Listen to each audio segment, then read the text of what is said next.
I do like to start off each show with a summary of kind of what I saw happening in the markets this week. And there's been a lot going on this week, actually. So let me transfer to our little chart that we've been looking at all these all these years. So this goes back to 2018. Matter of fact, that first dip right there was caused by tariff increases, and it came back pretty quickly. And then, of course, if you look at what's happening right over Easton's head, that's more current data. Pretty fast drop. As a matter of fact, the first 10% drop in this downturn since these tariffs started was the fifth fastest 10% drop in the last 75 years. So the market's, obviously negative on these tariffs as a whole.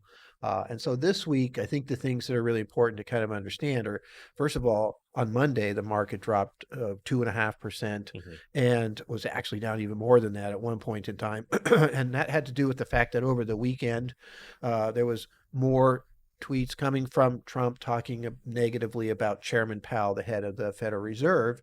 And so that was an issue that um, really, the market does not like at all. There's the whole concept behind the American kind of safety aspect has to do with, the supposed, stable political environment and this separation of, the central bank from politics.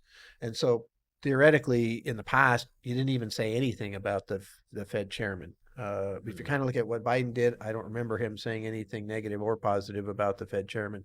Trump likes to try to put pressure on the Fed chairman. The markets get really antsy about that when that happens. And there was even one of the cabinet members who was saying on Friday, they were actively looking into how they could get rid of, prior to Powell's term expiring, how they could get rid of him. Hmm. And so, boom, market drops. Well, of course, then on Tuesday, we hear I had, from Trump, he had no intention of ever, letting Powell go or firing him. Um, so markets responded positively to that. And then also on Tuesday, I think probably the most important thing that happened this week was the meeting that Trump had with the CEO of Walmart, Home Depot, and Target. And in that meeting, supposedly, they demonstrated what's happening. So with these big tariffs, especially the big tariffs on China, they were going to have a lot of empty shelves. Yeah, just the amount of products that we use from China is massive. Yeah, and so that image, probably resonated with the president, and he started to talk in a lot more softer tones. Started to talk about how China tariffs are they're too high. Secretary, the Treasury Secretary Besant also had a meeting, interesting meeting. It was actually a private meeting with a bunch of bankers where he said that the tariffs were unsustainable, and then that was private before that information became public. There was a bunch of trading that happened, Hmm. and some of it there were a couple trades that made a couple $1 million in about an hour, and that's being questioned right now why that was being done behind closed doors, and not done in a public environment. But nonetheless, so you've got a concerted effort. The press secretary, everybody talking about how China tariffs are too high. You have the president saying they're actively engaged in conversations with China about these tariffs. China has refuted that Hmm. and said that they're not having any conversations, and they won't have any conversations until there is a back off on the tariffs. They're basically saying, hey, you started this. You need to be the first one to step forward if you want to try to resolve this. Because the current tariffs at 145% is a blockade. And I think that's what the Walmart and Home Depot and whatnot and Target CEOs were saying is, look, we're not going to buy any of these products because it's too much risk. At 145% tariff, we're not going to bring it into our store and try to sell it because we're either not going to sell it because we have Hmm. to pass along too high of a cost, or we're going to end up eating a bunch of that in order to sell it, which is going to deteriorate our bottom line. So um, it's a huge problem, and so that seems to be an acknowledgement by the Trump administration that this piece of tariff that's coming from China needs to be resolved. But it's sort of a back and forth as to what they're going to do. It's There, it's a game of chicken. yeah, Who's fair. who's gonna duck out of the way first. Right. But I think China is in a stronger position when it comes to what they can withstand pain wise versus the American people. Yeah, I think when you line up like who has what on each side of this negotiation, China has a lot of things going for it. You have, the president of China is a lifelong appointment. He doesn't have the same pressures politically, theoretically, that Trump might have. They have been preparing for this tariff war since 2018. Yeah, and I don't think American allies want to get in the middle of this. No, And so China's stuff is more precious than American dollars when it comes to the allies, I would say. yeah, and that's the other battle that's going on behind the scenes. Ideally, if this was all about China, which I don't think it really was, we'll talk about that in a minute. But if it was all about China and you're trying to box China in, you would have gone to all of our allies and started working on, better trade arrangements, and the concept being that, hey, we'll give you something if you will create blockades, so to speak, even minor ones against China, so that the world is putting China in a box. But instead, what we did was, and this is another piece where I think China has, an edge in this negotiation. We went out and put China, tariffs on every country on the planet, essentially, even though some of those are paused. Um, and you know, We put ourselves in the box. we put ourselves in the box. It's incredible, actually, because you're not going to get a lot of cooperation, and unfortunately, China now looks like the stable actor, which is not what they were perceived as before. So if you're Europe or Asia or South America or any of these countries, and China comes knocking and says, "Hey, we want to do a deal with you, but you have to follow these rules against the U.S." So, for example, they've got this rare earth metal, you know, Production. production that they don't want to be shipped to the U.S., right? And this is a huge deal. This is one of the advantages that China has. Also, they have a 90% of the world's rare earth processing is done in China. And so, for example, even like Ukraine, we were talking about trying to get some payback for the money we've done. Part of that was going to be mineral rights. Part of those minerals are rare earth minerals, but those are in a raw form. They still have to be processed to turn into something you can actually use. China controls that processing. Part of the, that's strategic, but also nobody else wants to do it. It's very toxic. It's not a thing that people want in their communities as far as that goes. So, maybe it can be done someplace else. The U.S. can start to do rare earth processing and establish plants in other countries that are willing to take it. But right now, that's not the case. And so there's another piece where, China has an edge. And China's going to the extent where they're asking other nations to stop their, shipping of, rare earth metal products to U.S. defense firms. So that'd be transformers, aerospace, medical equipment from South Korea specifically to American defense firms. Yeah, so think about that. I mean, they've got control. Another big one is antibiotics. They make 97% of the world's antibiotics. So that's a huge point of, leverage that they can use in these negotiations. So China's sitting there with 125%, tariff on U.S. goods. And that's another thing. Unfortunately, they can go other places for some of those U.S. goods. So instead of getting cattle or beef from the U.S., they start to get that from Australia. Soybeans, which is a big producer here in the U.S., that was being shipped to China, they can get from South America, It still Brazil, it what still have you. hasn't recovered since the initial Yeah, in the first term trade war, right. the tariffs. Soybeans never recovered their exports to China. Yeah, and so, versus the other things, we have all these inputs coming in that we want to use for our, either something we want to buy or something we need for parts to put together, little things like screws and things that, would be hard to source in other places. Um, and so, you have a country that, and since we made the first move, we have a country that feels like they're under attack. And so, from a political standpoint, you say, hey, we're going to suffer through some pain, but we're going to fight back against this aggression from the U.S. Versus here, you got a very small group of people, very small, maybe three people, really, that are in charge of this situation of putting these tariffs into place. And there isn't, if you look at the polls, there is no U.S. belief. I mean, it's like 2/3 on the poll basis that don't like these tariffs. And so, you've got that. And so you got all these pieces going on that favor China and give China the edge. They're not going to come forward first. I don't see why you would. If I'm Xi Jinping, I probably want to impart some pain on the U.S. to try to make it less likely that this happens to them again at some point in the future, make this somewhat memorable. And so I'm going to be really tough on, bringing down my 125%. And so we're at 145, they're at 125. And so there was another rumor floated around where they might, as a sign of good faith, reduce the tariff on China by 65%.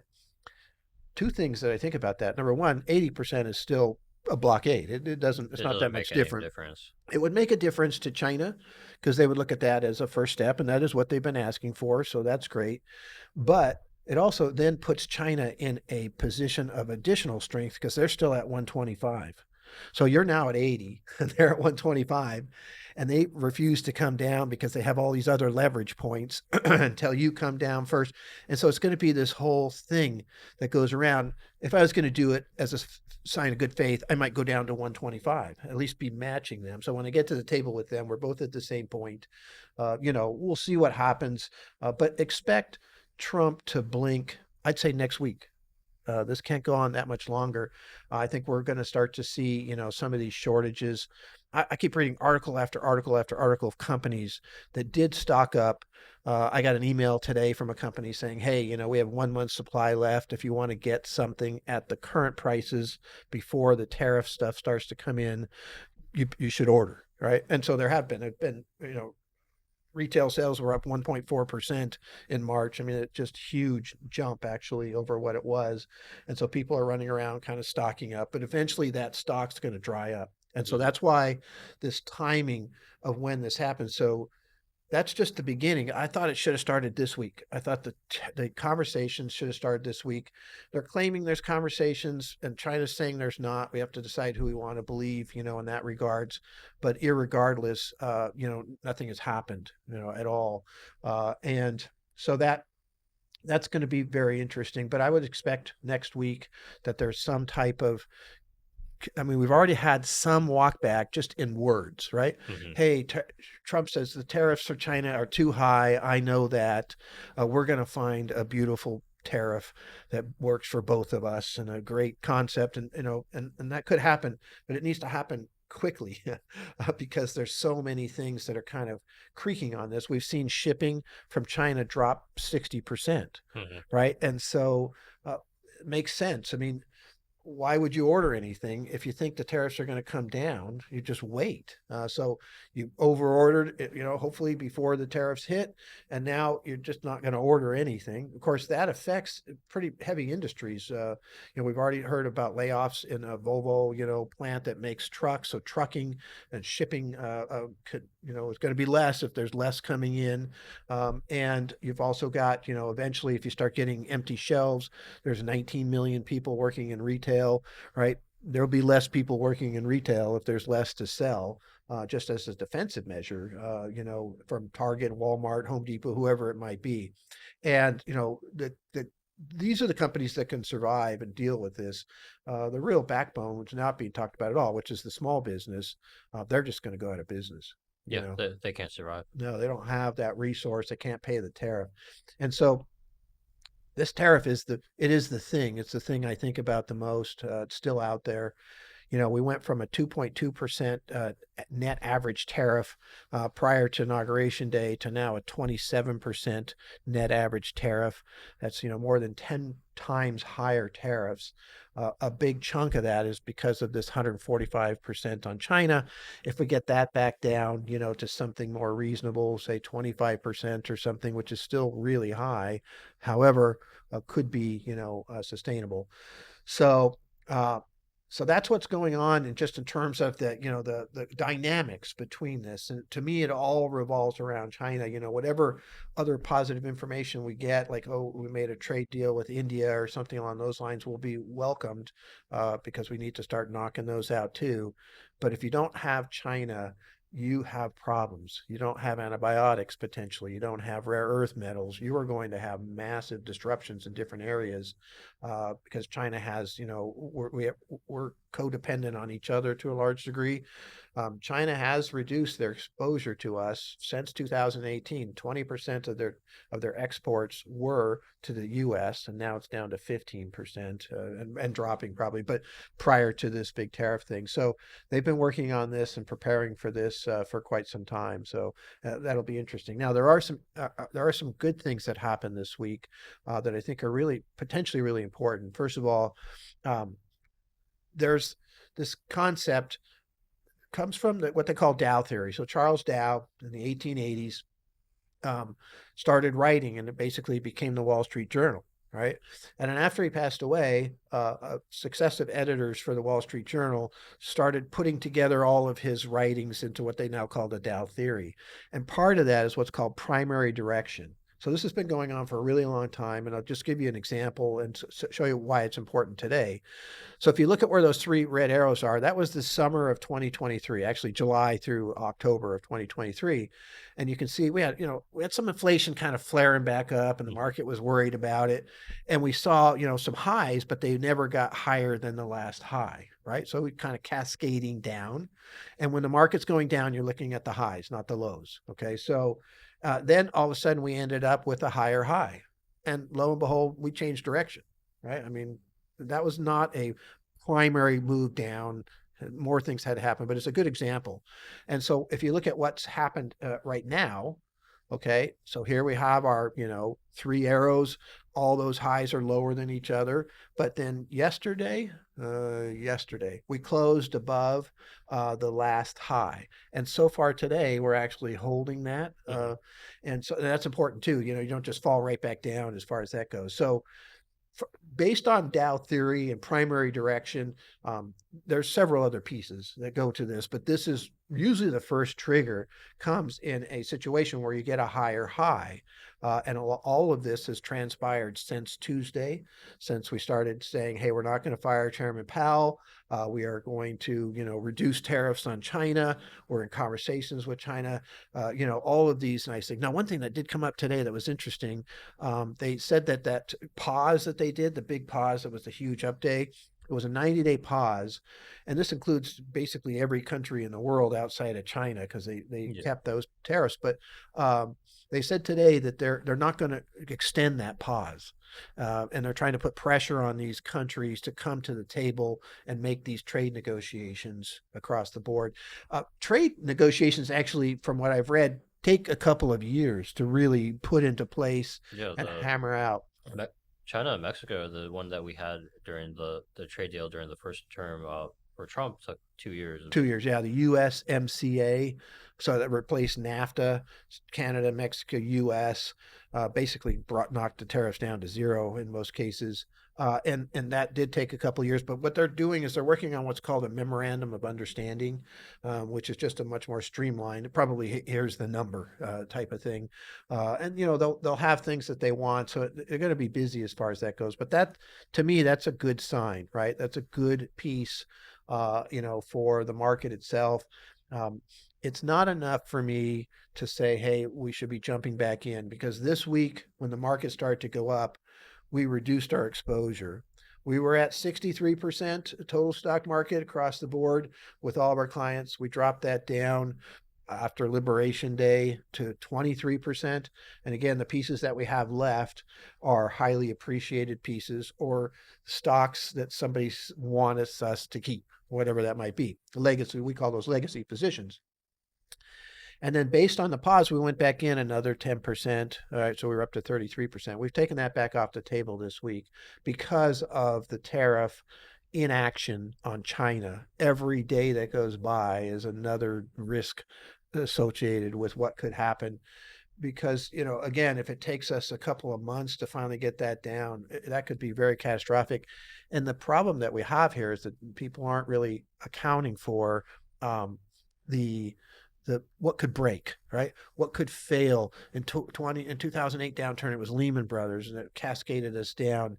I hope we don't get there, but as long as that tariff is there, we're heading there. Hmm. And so you have to think about that and say, okay, you know, I need to be light on my foot and continue to focus on what's happening there. There is another thing I'll point out here that I think is really fascinating. So this is actually getting down into the 5 minute data on what's called a treasury yield. This is ticker symbol TNX.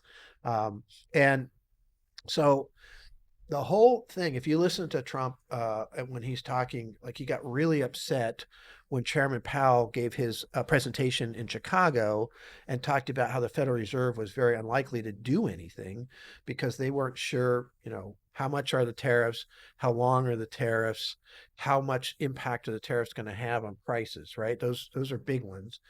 And so they felt like, okay, we're kind of stuck in the middle, right? We can't lower rates if the job market starts to fall apart like we normally would, because that might increase the pricing and we have even higher inflation.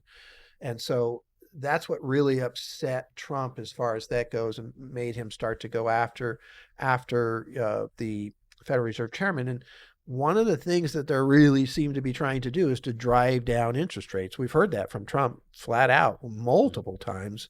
And there's a couple reasons for that. Probably the biggest one is that there's a big chunk of the U.S. debt coming due. It's currently $9.6 trillion, which is roughly a third of the U.S. debt, comes due this year, a lot of it by June. The average cost to the U.S. on that debt right now is 2.7%. And if you look what happened here, right after Liberation Day, yields were actually coming down, which is Hmm. exactly what they wanted. There was concern about the economy, which is, I think, what they want here, to the point where yields are coming down through market forces. But then it got so far and the rhetoric got so crazy and that tariff board that he had, in the Rose Garden on Liberation Day, you're talking about a total calamity and the feeling that the US wasn't a place to have your money Hmm. started to come in, and we saw a massive jump in the yields on the 10-year Treasury, all of them, but I'm using the 10-year here as an example. So that went from 3.9% up to 4.5%. Okay, over a couple of days. That's massive. It is massive, and it caused the pause, right? So there is a feedback loop that they're listening to, and it's right here. So if they get too crazy, and you can see actually that come back down to what, around 4.25%, not as low as it was prior to Liberation Day. And one of the issues is here is that, if they're trying to bring down rates so that mortgage rates go down, Trump has loans he probably could refinance, so that they can refinance this debt for the Treasury. All of those things are good. And actually, lower interest rates does stimulate the economy. There's no doubt about that. As a matter of fact, yesterday there was a lot of motion in the market to the positive side just on the thought that there might be some more rate cuts coming. A couple of Fed governors said that they might be behind rate cuts even with this tariff environment, if they saw a deterioration in the job market. Hmm. Um, and we're starting to see a little bit of that. So, and they're probably responding to that. So they're, at least those two governors had you got to choose a side. Are we going to fight inflation or are we going to help the job market, right? So they're choosing the side of helping the job market, which I think can be good. But this is what to watch. If you want to see what kind of pressure is being placed on the decisions for tariffs, it's the yield on this 10-year Treasury. And the weird thing is that the Federal Reserve sets short-term interest rates. Hmm. They do not set the interest rates on 10-year Treasury. That's a market mechanism. So they indirectly set those rates when they cut short-term rates. It's basically the Fed funds rate is the amount of money, the cost to borrow for banks, for big institutions from the Fed. And ultimately that generally has a motion towards the 10-year and the 20-year and 30-year and 5-year and all the other things that aren't short term. But the market is a much bigger player in that. And if the market feels like the US is unstable and not a place to be, and unfortunately that's what we always have been. We rely upon being able to sell these treasury bonds. It's a huge deal. I mean, we have a massive deficit every year. We fund that deficit by selling these treasury bonds. If rates go up, it costs us more, to sell those. And they're trying to get through this big rate cut. I mean, tax cut, right? And so when you're going to put through a tax cut, you can get, passed Congress, but if you don't have 60 votes in the Senate, which they don't, then they have to do what's called reconciliation, right? And so reconciliation is a mechanism where they take 10 years worth of data and they say, okay, your tax cuts are going to cost 4.5 trillion. Where are you going to get that money? And so what are you going to cut? They can't count tariffs as part of that increase on the other side. Because they're presidential tariffs. They can count those tariffs if they're passed by Congress. So that's possible. But actually, Congress right now has a bill. It's called the Tariff Review Act. It's in the Senate. There are 7 GOP senators who are behind this. They didn't write it. It was a Democrat who put it into play.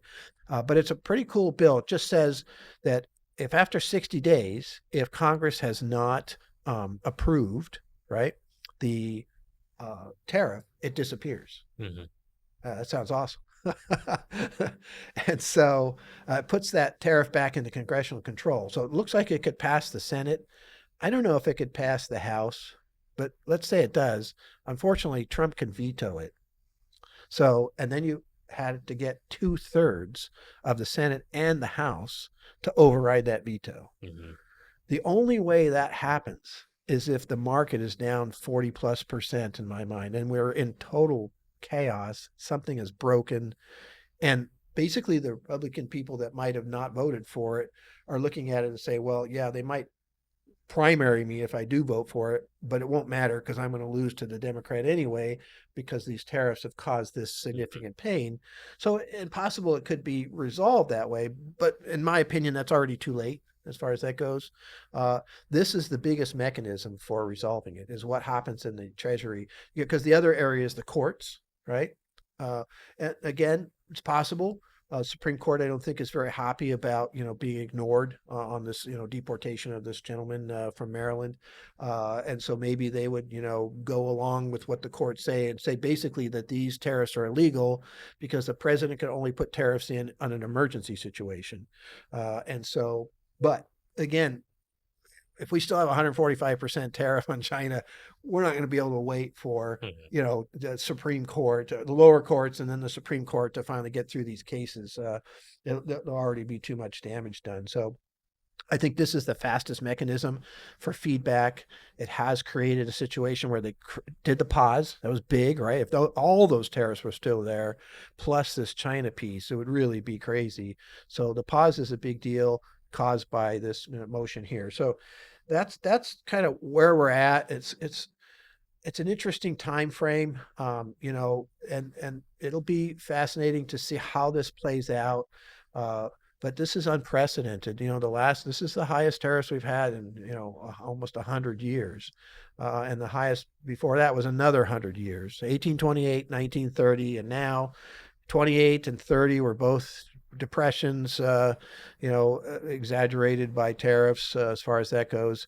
The saying is that in order for, the reason they're 100 years apart is everybody has to die who Hmm. was involved in the last one because, they're They remember the pain. yeah, they remember the pain that they caused. So that's why Wall Street is reacting so strongly one way or another to what is being said, right? So this week, things that were said from Tuesday on have been positive as far as that goes. Hey, we're going to reduce tariffs. We're in conversations. We're doing these things. The response to the CEOs coming to visit, those are all good things. And the market has established a higher high, which is, I think, really important. If you combine that with some really fast motion on the China tariffs and we get rid of all of these pause tariffs and the market's going to probably go really well, then we'll be able to see, maybe by September, October, okay, whatever tariffs are left, how much impact do they actually have? How's that affecting earnings? How's that affecting consumer behavior? I mean, we're already seeing consumer behavior being affected and CEO behavior being affected. Nobody wants to spend any money in this environment. Planes, hotels, cruises, all down, because you got people protesting the U.S. not traveling here, and you got U.S. citizens that are worried about their finances that are cutting back on their expenses. This is the recipe for a recession. I don't think that they mind a recession. Matter of fact, one of the quotes that was attributed to Trump, and I've only seen it once, so it may not be true, but uh, I wouldn't doubt it, which is just that he wouldn't particularly mind having a recession. I think especially if they means lower interest rates, which is what they're trying to do, but he doesn't want to cause a depression. The problem is you can't really control it. It's not that controllable. This isn't something you can't negotiate your way out of 2008 type downturn once it really gets rolling, Hmm. and especially when things start to break. You can't negotiate your way out of that. Yeah, if a major company goes bankrupt because of the tariffs, you can't stop that. No, and it could be a cascade of other things. And one thing we learned in 2008 is we don't know everything that's out there, because what happened in 2008 was this credit default swaps, which were basically insurance policies on top of these loans, these mortgages. So they're lending mortgages to anybody, and then they're insuring it, and everybody's defaulting on their mortgages, and these companies had to pay off. Lehman being one of those big ones, actually. And once Lehman failed and all those credit default swaps had to be paid off, everybody sold everything, which somebody was asking me the other day about gold. Why don't you have gold in the portfolio? It's doing so well. And it's right. It's the one key diversifier tool that has worked quite well here.